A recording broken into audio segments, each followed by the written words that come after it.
yung home court advantage. I mean, the energy that the crowd has brought for the heat waves. At yan din naman ang kanilang pinaglalabanan dito. An opportunity to play at home in the first round. You see the quarter scoring, a tale of two quarters from both Caloocan and Pangasinan.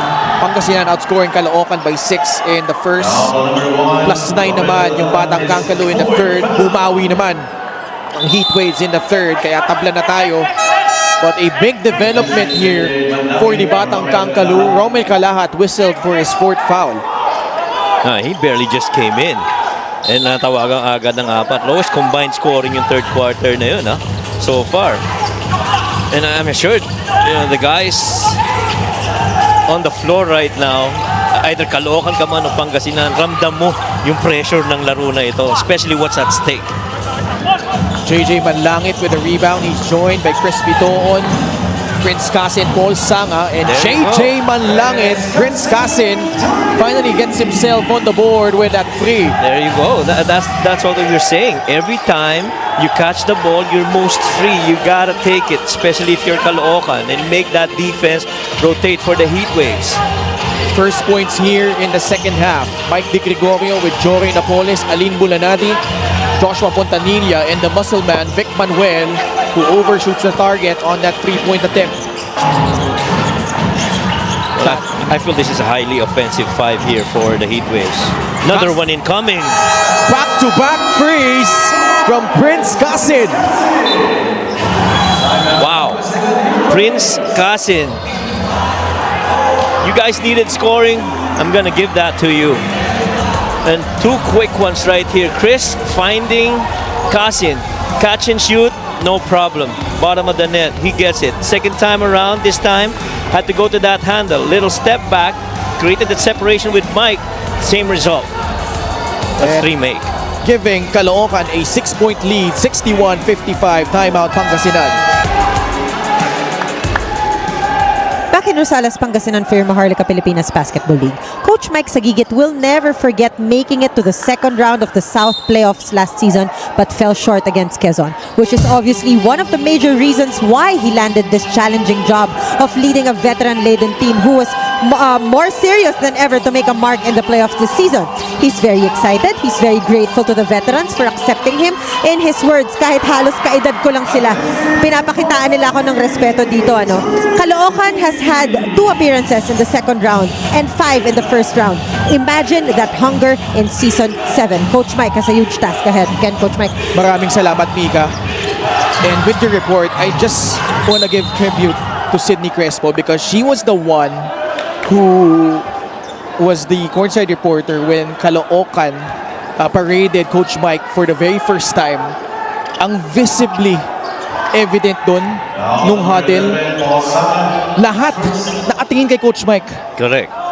As in, walang nag-uusap na 2-3 player. Lahat, yung mata nila nakatuto kay Coach Mike. Yung respeto na nakuman niya agad from day 1 really set the tone on how serious Caloocan was in contending here in the North.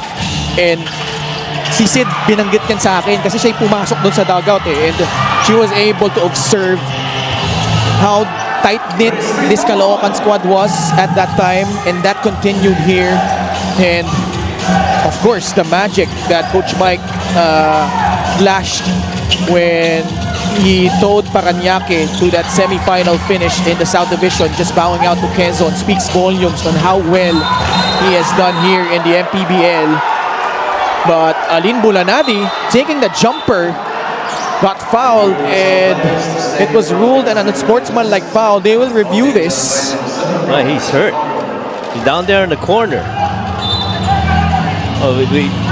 Previous to that, we saw the basket earlier by Caloocan. And then tried to move the ball around. Are we looking at an unspo here? Because that was deep in the corner. We couldn't see what was happening. We just saw Alain Bulanadi really grimacing in pain coming out of that corner action. And you know who else is watching the game tonight? Coach Warren ng Batangas nanonood ngayon. Parang lagi naman yan. Oo, inaabangan. Scouting to si Coach Warren eh. See this right here. Mike falls down on the floor. Gave it up to Alin. Lifted for the shot. Ooh. A little tap. Initially ruled an unsportsmanlike foul. But on the sidelines, looked like something happening on the bench of Pangasinan. Lervin Flores? Yeah, visibly upset. I mean, Is that MJ Wico? si Michael Wico yung nagpapacify sa kanya. Nagpapacify, that's right. He's trying to light a fire under his teammates here. Meron silang heated exchange kanina ni Vic, and then tinapik din naman siya ni Vic. And that's just passion coming on the side of Pangasinan. Oh yes. And we've seen teams, even in the collegiate level, na nag-aaway-aaway mga teammates, pero eventually they become champions. That really is, I guess, coming out of a really good level of passion for the game and for the team. Yun naman kasi lahat gustong manalo Oh. And it hasn't really been the smoothest season for Pangasinan. Yes. A lot of downs and ups. Indeed. Well, after going what? Number 31, JJ Malangit is second.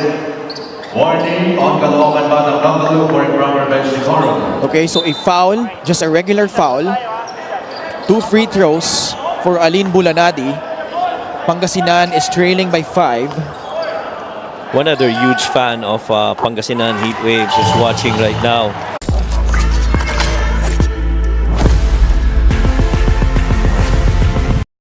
From Pangasinan, Raul Manarang is watching tonight. And he's saying, sana manalo yung Pangasinan. But Caloocan really is doing their thing also here in the fourth quarter. 63-60.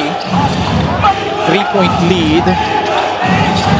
Pangasinan pressuring all the way to the backcourt. Bitoon and Gabo. Ang magkatapat dito gives it up to JJ Manlangit. This is now a game of poise right now.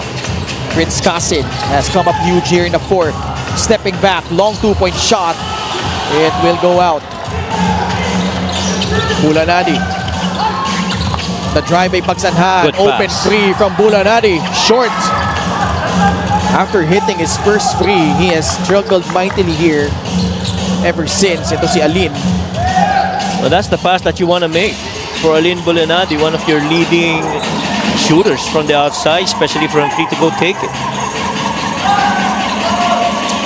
Gabo, pasa kay Manlangit, pupukol sa 3. Tatalbog palabas.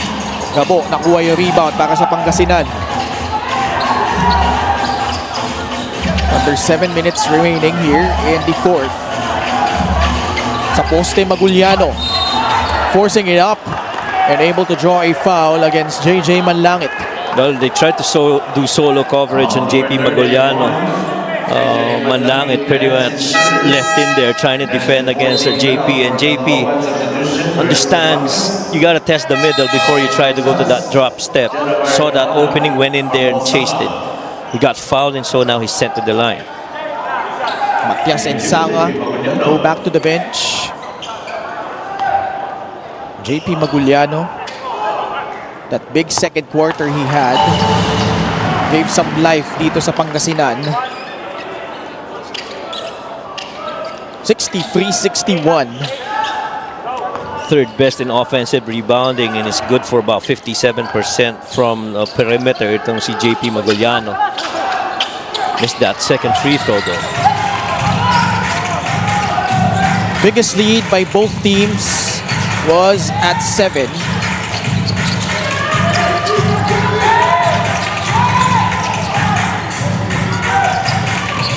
Cervantes. 7 seconds left sa kailang shot clock. Prince Casin puts it up for 3 off the heel. Bola nakuha ni JP Maguliano. They got numbers. Bulanadi will put it on the deck. He drives, he scores, plus a foul. what you like about this game is the energy of both these teams. Offensive energy on one end by Caloocan, but you know, they met the defensive energy as well of the Heat Waves. Fast break the game brought to you by Extreme X Play on the go speaker. Take your music anywhere. Which in turn resulted to that open floor basketball the other end. You're always taught to try and swing that ball to the other side in transition, to try and generate a closeout for one of your really good shooters. They generated that closeout against Alain, and Alain, the intelligent player that he is, really just put that ball on the floor to attack that closeout. Lead now belongs to Pangasinan, 64-63. Prince Casin and JJ Manlangit will get a breather. Pasok sa loob si Barkuma at si Manday. This was the defensive five earlier that made that run in the third quarter for the Heat Waves. Samantalang, I feel this might be, in the absence of Paul Sanga, one of the top offensive combinations on the floor for Caloocan. So this game might end up to be offense versus defense after all. Jeff Manday has been held in check. Only 4 points, 1 of 9 shooting from the field. He drives baseline, setting up Real Cervantes, who hops into the lane and got fouled by a Heat Wave. And I like how they've actually made Jeff Manday into a dribbler instead of a shooter. No catch and shoot situations for Jeff Manday, and really just trying to create opportunities for himself to try and score.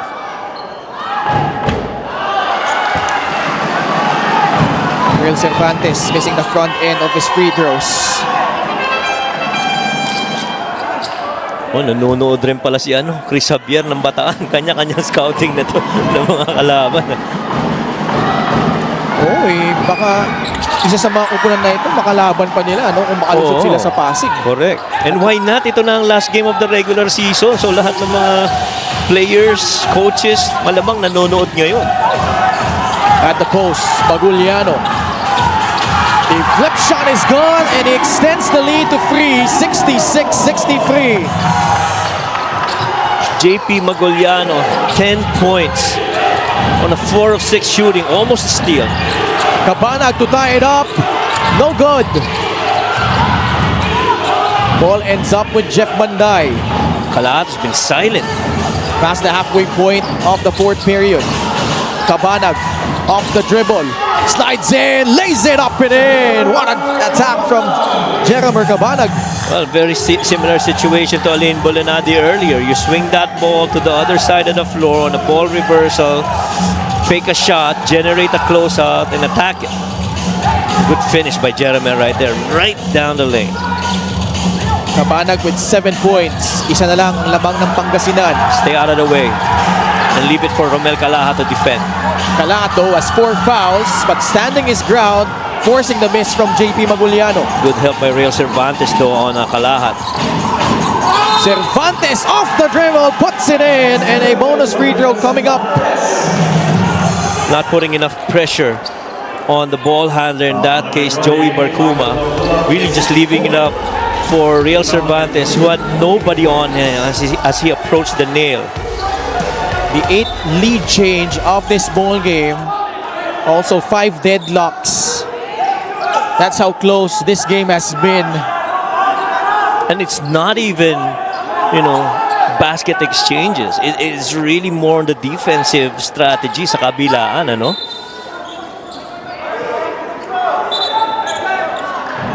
Real Cervantes with a bonus free throw. Again, at stake here, number 4 spot in the playoffs. And a date with the 2-time defending champions Pampanga Giant Lanterns in the first round. The loser will have to go through the play-in, and they'll go up against the Ilagan Isabela Cowboys on their home floor. That's their consolation prize kung matalo sila dito. That's tight. 4 minutes left in the fourth. Pagsanhan rejected by Real Cervantes. What a defensive recovery by Real Cervantes. This is the second straight possession where Real Cervantes has played good offense and good defense. Cabanag up top. Bulanadi on an island. 8 seconds left sa shot clock ng Caloocan. Cabanag puts up the free. No go. Pagsanhan with a rebound. Hesed Gabo, foul by Cabanag, and the Batang Kangkalu in penalty. Number 7, Delaware Cabana. Well, he had to give up that foul because Hesed Gabo, you know, is always going to be the hub of the offense of the Heat Waves. As soon as he gets the ball in front court, he's going to spray it out to guys who are free. And so you have to foul him immediately and let them earn their points in the line. Hesed Gabo ties it up. Our 6th deadlock of the ball game. Hesed Gabo is a 76% free throw shooter. Almost equal in percentage sa free throws ng dalawang kupunan. Gabo missing the second, but a lane violation against Caloocan. So a substitute free throw given here to Hesed Gabo. Jeromer Cabanag and Romel Calahat each with 4 fouls. While for Pangasinan, 4 din yung foul ni Michael Mabulak. Hesed Gabo gives the lead back to Pangasinan.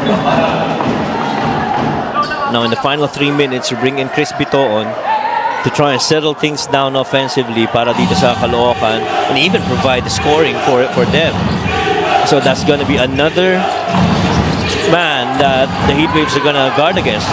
Making the most out of the situation and a 4 personal foul situation for Mike. Puwersa sa ilalim si Real Cervantes. 10th lead change of the game. Caloocan with a 1-point lead. Maguliano free for a free. It's good! How big? How big was that 3, Ken? JP Maguliano for this game has made 1 attempt earlier from 3. He missed it. See this here, the pass inside over to Real, understands 4 fouls na ito si Mike, you gotta attack it, he makes it. But you swing over to the other end, JP straight on, top of the key, drop coverage, drops that 3. And leading his team in scoring at 13 points, forcing a timeout from Caloocan. We'll be right back. Exactly 3 minutes remaining here in this ball game. 11 lead changes and 6 deadlocks. And Chris Bitoon and Hesed Gabo. You see the player matchup here. 9 points, 4 rebounds, 3 assists for Chris. Hesed Gabo with 6, 2, and 7. Let's check in with Mika. Chris Bitoon and Hesed Gabo, both very helpful tonight. As we mentioned, have shared a lot of memories, time, games, practices, championships in different leagues.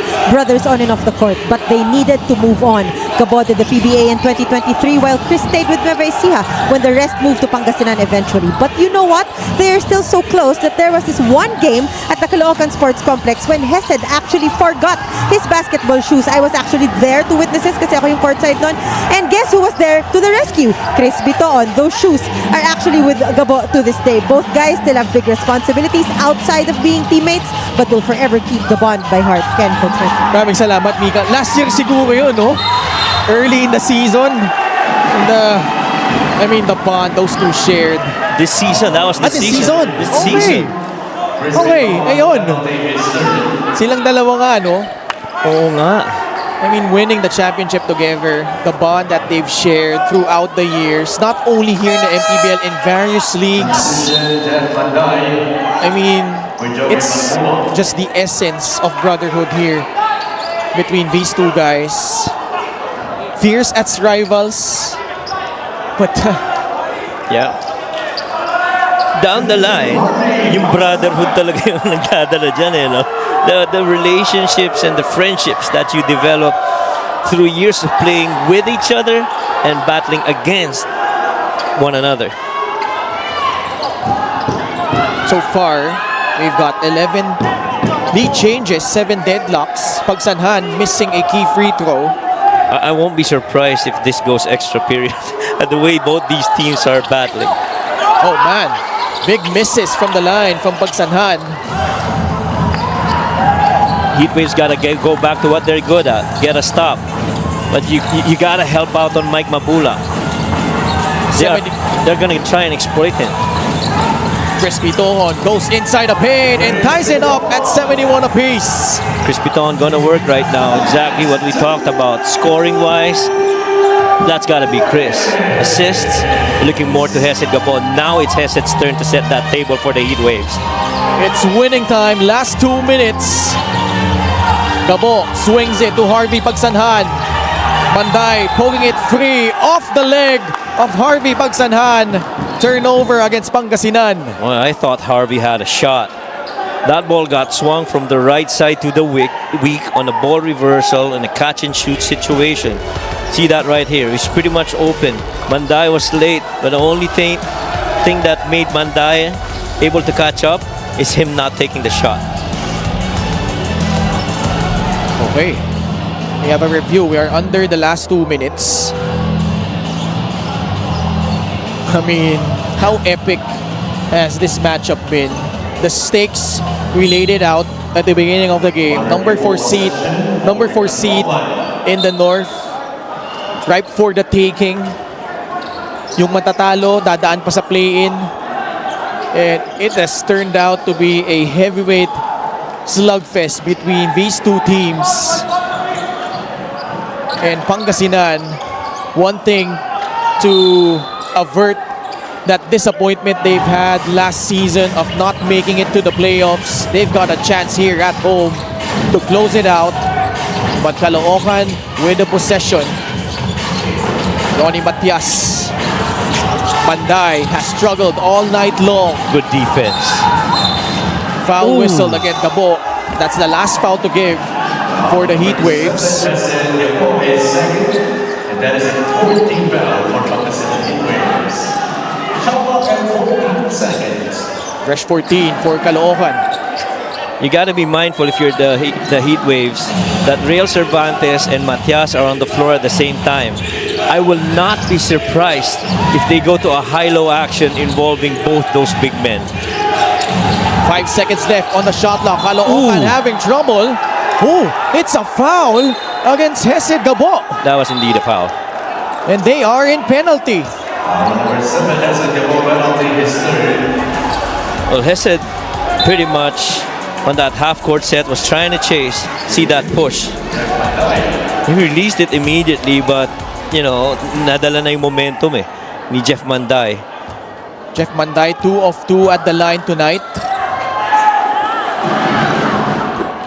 Calmly sinks the first free throw. Gives the lead back to Caloocan, 72-71. Ito yung mga games na kung saan sobrang dikit. You feel you have the momentum pero babawian ka lang kagad. At makakaswing yung momentum sa kabila. 2 big free throws from Jeff Manday. We have a timeout by Pangasinan. 1 minute and 14 seconds left in regulation. And we'll pause for a break. We'll be right back.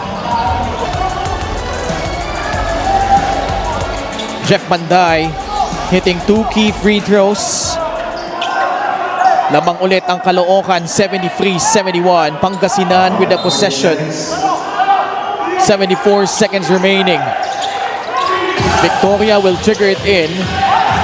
Oh, the pass poked free by Ronnie Matias, but they will review this one. Well, that pass was too weak by Lawrence Victoria, intended for Vic Manuel. They tried to clear that side of the floor and allowed Vic Manuel to get to that mid-post action, but Matias, the many times that he's defended it against someone from the post, well, that looked like last touch Vic Manuel. Oh. It's not even a bounce. That is stuff coming off a timeout. And so assuming that this ball, this possession rather, gets awarded to Caloocan, they are gonna need to get a stop on one end. Both teams in penalty. Oh, that stays with them. With the Heat Waves. All right. That's interesting. So Pangasinan getting a reprieve. Baseline out of bounds. Coach Jerson is one of the best when it comes to baseline out of bounds, I tell you. 12 seconds left on their shot clock. Mabulak to Hesed Gabo. Bulanadi. Now it's with Vic Manuel. He drives baseline. The fake got blocked by Ronnie Matias. 2 seconds remaining. And play will continue. Caloocan with a basketball with 57 seconds left here in regulation. How about that stop by Larry Matias against that spin by Vic Manuel? That really is knowing your opponent. Tendencies on spots on the floor. Chris. Nice help defense there by Vic Manuel. Yeah. You're not getting that stuff in there. Coach Mike Sagigit using one of his 2 remaining timeouts. 46.7 seconds left. Caloocan still has a 2-point lead. And a very important possession here coming up para dito sa Caloocan. It looks like it's Coach Mark Orias mapping out a play here on this set. If this is going to be a sideline out of bounds, I'm sure Coach Jerson is aware of how good Coach Mike Sagigit's staff goes to that backdoor step. Again, you see the team standings. Winner here will move up to number 4 dahil pareho nilang tinalo ang Pampanga at Pasay. Pampanga will slide to 5. Pasay will get to that 6th spot. They will go up against San Juan while Pampanga will await the winner between Pangasinan and Caloocan. And the loser here will fall down to number 7 and they will have to face off against Ilagan Isabela in the play-in. That is right. And so as we wait for the result of this game, Pampanga and Pasay should be right now in the number 5 and number 6 spot. As we wait who occupies spot number 4 after this game. Still a lot of time. This is an important defensive stand para sa Pangasinan. They are 4-2 at home. Prince Casin. Cervantes. Mabulak in his grill. Cervantes left it short. Bulanadi. Now it's with Mabulak. Chance here for Pangasinan. Bulanadi for the lead. Short. Ball batted around. Bonnie's on the floor. And it's a jump ball. And if it is, possession arrow pointing to Caloocan. Tough break for Pangasinan. Alain Bulanadi had a good look. But you love the effort though of Pangasinan to try and recover that. Here, that quick corner fill. That shot was short and guys battled it out. Look at Lawrence Victoria. I guess the other guy was that Mike Mabulak? The guys really just going in there trying to claim that 50-50 ball. Bulanadi has had a ton of open looks. But he is only 3 out of 11 from the field tonight for a total of 11 points. Pangasinan's got to be mindful that they are in penalty. You can't foul now because you're going to send players over to the free throw line.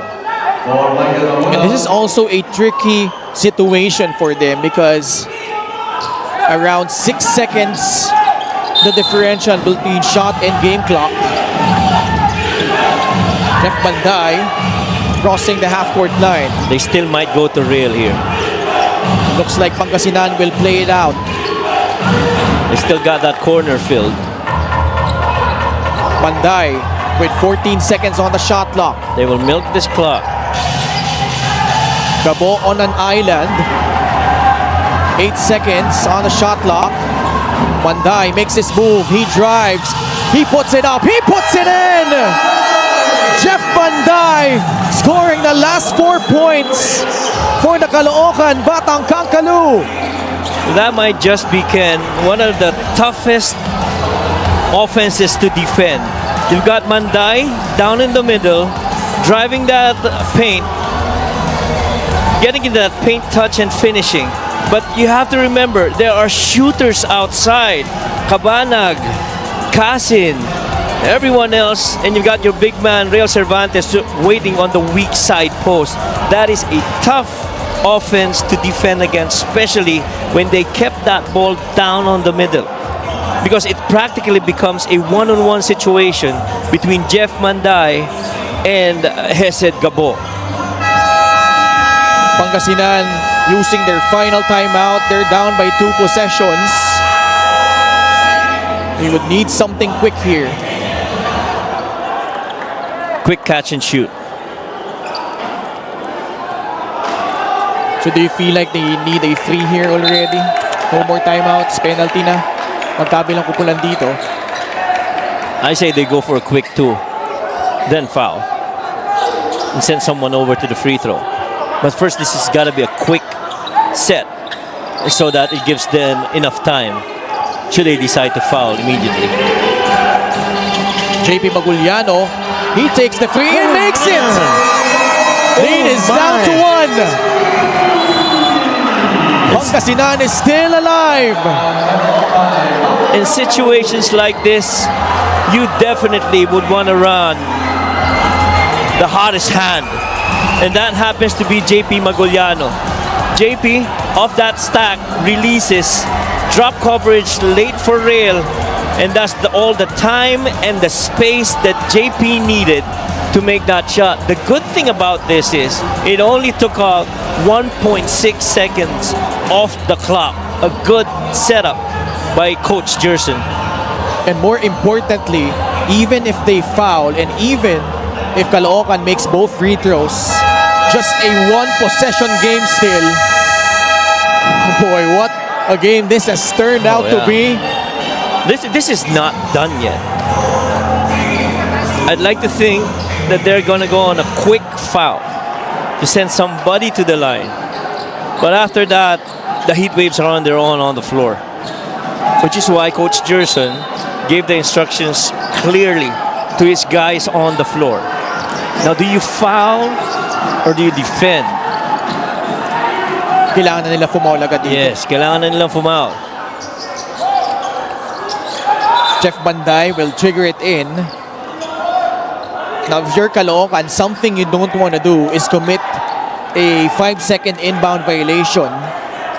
You get clock stop and give possession back to Pangasinan for a chance for them to set up a play. Here we go. Banday on the sideline, having trouble inbounding the basketball. Now it's with Prince Casin. And quick foul given up by Bulanadi. Well, guess what? Prince Casin has never been to the line in this game. This is his first trip to the line. Was that a good foul? I think so.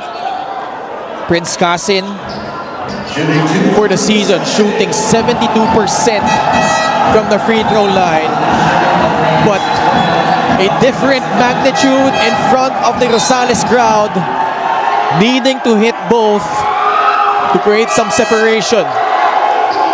Home court advantage, or number 4 spot rather, or a play-in. Those are your choices right now. And this boils down to these free throws. And I'd like to think a final possession for the Heat Waves. Casin missing the first.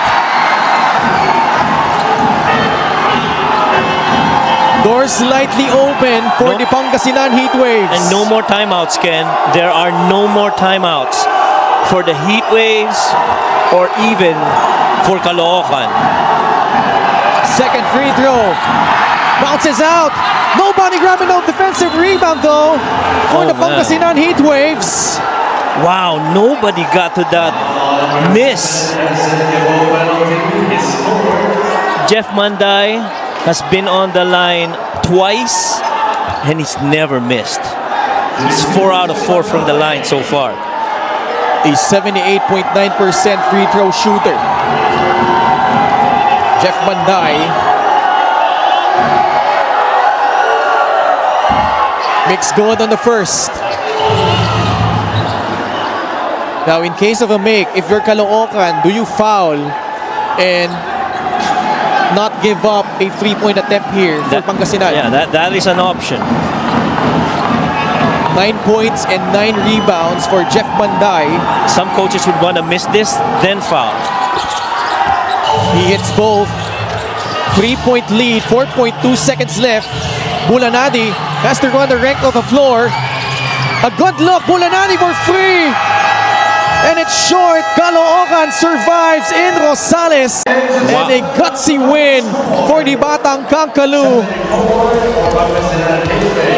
Boy, look at that. He already had that look. Wanted to bring it a little bit closer. But that shot hit nothing. That was actually a quality look for Aline Bulanadi, but all night long, just a struggle from the field. Caloocan will move on to the playoffs as the number 4 seed. And this guy, he was the one who really steadied the ship para dito sa Caloocan here in the fourth quarter. Real Cervantes, the veteran, our best player of the game. And I felt that series of defense to offense where he attacked Mike Mabulak and defended the other end really was a key turning point, because at that point, it really was the Heat Waves getting that momentum, but that momentum got swung over to Caloocan because of the activity, the effort, and the good finish of Real Cervantes. Our final score, 77-74. Caloocan prevailing over Pangasinan. They are the ones moving ahead to the playoffs to face the two-time defending champions, Pampanga Giant Lanterns, in the first round as the 4th seed. Let's go courtside to Miss Mika Abisabis. Maraming salamat. Congratulations, Rail, no? Halatang napakalaking bagay talaga nito para sa inyo. Puro naging defensive strategies itong game na to, pero naging turning point yung ginawa mo nga yung against Mabulak. Ano? Kumusta ka pagkatapos ng larong ito? Okay naman, siguro siguro nagpapasalamat kami sa Panginoon kasi hindi namin to makukuha kung hindi sa depensa namin na buong team.